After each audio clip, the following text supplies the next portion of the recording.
Welcome back to G-Man P, the Great TV. If you tuned in, hit a like, share, subscribe. If not, we ain't doing no tripping. Now, what we talking about today is the Alcatraz escape. And that movie, Shawshank Redemption, that was kind of about the Alcatraz escape was kind of about, I think, Shawshank, if I'm not mistaken. All right.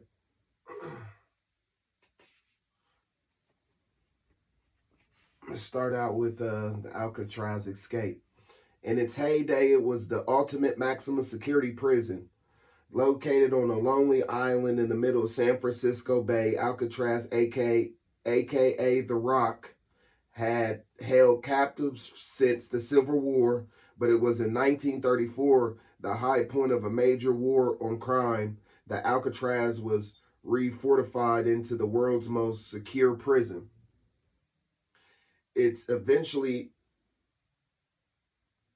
its eventual inmates included dangerous public enemies like Al Capone and George Machine Gun Kelly, criminals who had a history of escapes, and the occasional odd character like the infamous Birdman of Alcatraz.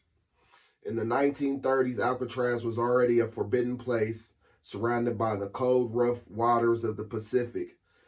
The redesign included tougher iron bars, a series of strategically positioned guard towers, and strict rules, including a dozen checks a day of the prisoners. Escape seemed near impossible. Despite the odds, from 1934 until the prison was closed in 1963, 36 men tried 14 separate escapes.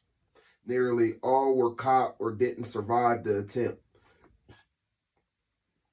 The fatal The fate of three particular inmates, however, remains a mystery to this day. Here is their story. The escapees.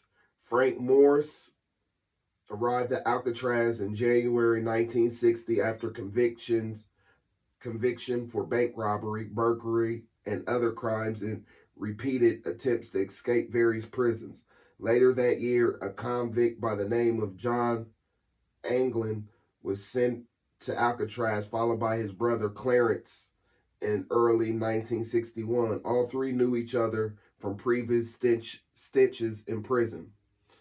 Assigned to adjoining cells, they began hatching a plan to escape. Morse, known for his intelligence,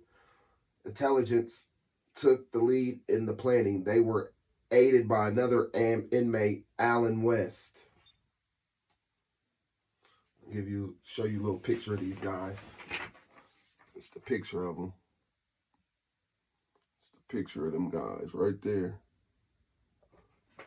Them boys was escaping up out of there. On June 12, 1962, the routine early morning bed check turned out to be anything but. Three convicts were in their cells: John Anglin, his brother Clarence, and Frank Morris. In their beds were cleverly built dummy heads made of plaster, flesh tone paint, and real human hair that apparently fooled the night guards.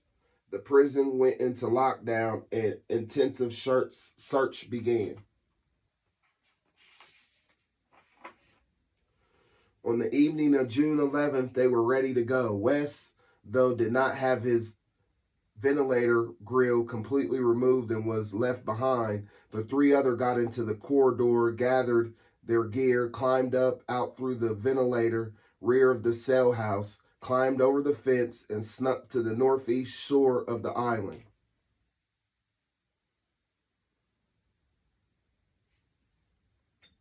The mystery continues. What happened next remains a mystery. Did they make it across the bay, get to Angle Island, and get the better of them? Plenty of people have gone to great lengths to prove that the men could have survived.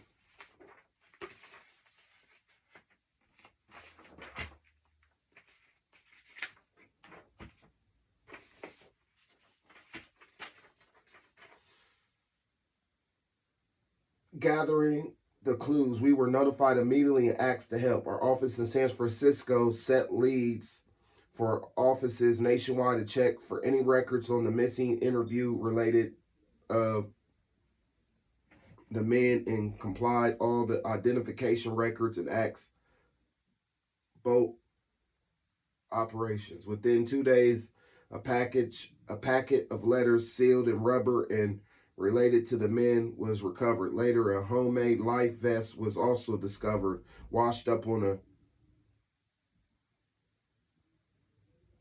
Cronto Beach.